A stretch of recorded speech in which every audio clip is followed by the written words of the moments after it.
Here we are, 2005 Polaris Predator 50. Been sitting in the shed for at least 7 years. I'd always just kind of turn the gas off, never drain the bowl or the tank. I'd always used the Polaris Premium 2-stroke oil in it. I bought it when a gallon of it when I bought the quad. You know, it lasted for years. It was some kind of premium gold. Had a real odd smell to it, like almost a sweet smelling 2-stroke oil. Anyway, nevertheless, I'd always use that. I went out to the shed to clean my shed up, and it had been sitting out there for years, mouse poop on it. I thought, well, I'll try to give it a kickstart, see what it does, put some fresh gas in it, get it to run. Couldn't get it to go. Thought, well, I'll bring it in the garage here and check the wiring. I'm sure a mouse had chewed it. I ended up being the mouse had just chewed a little bit of this power wire, which is no big deal. Still couldn't get no electric start, no horn. Scoured the internet, read post after post after post about people. Same problem. Everybody was saying replace this, replace that, check this, check that. A lot of people are replace people. I'm more of a tester kind of a guy first. I'm not really a great mechanic, but I'm definitely not a parts replacer mechanic. I'm usually a tester mechanic kind of a guy.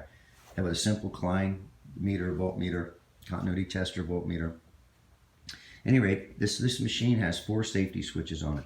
One here at the brake, one here at the wristband, one in the throttle, and one in the back that you walk behind with a tether when your kid's riding. If he gets going too fast or whatever, you pull the tether, it pulls this little thing out, which, you know, kills the ignition to it, basically. At any rate, I went through all these safety switches. I just checked the continuity on them is what I did. They're simple. They're just, you know, or I checked the continuity on them after I'd jacked with them for a while. I just simply unhooked them and clipped them back together with an alligator clip just so they'd be together. You know, I just bypassed the switch, so I went back along and checked the continuity on all the switches afterward. At any rate,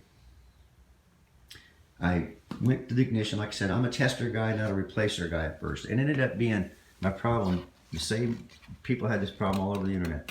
This switch here, the run switch, was dirty contacts. There's 2 screws on the bottom of this assembly that takes it off the handlebar. The choke stays to the unit. You don't it just stays fixed. You don't even take the screw out. Anyway, I physically took this off the handlebar and then took the switch out of it and the horn as well and the start and tested them. Continuity power, you could hear them. They're just a little spring-loaded basic switch. This one was a 3-prong, like a little slider 3-prong. I actually took the switch apart and cleaned the contacts on it, simply put it back on. Everything worked great after that. So it was a simple solution.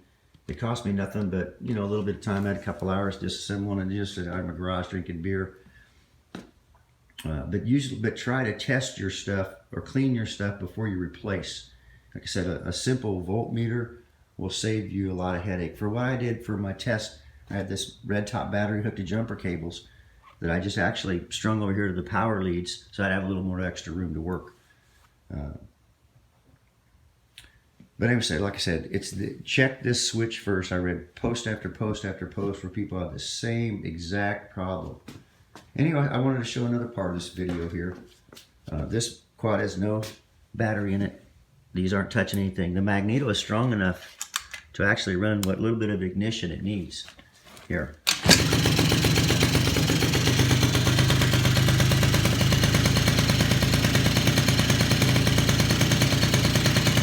It runs good.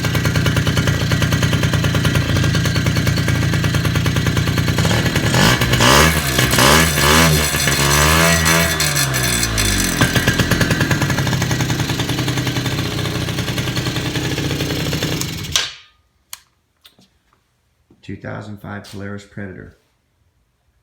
Check your run switch, disassemble it and clean it. Problem was no electric start, no horn. Good luck.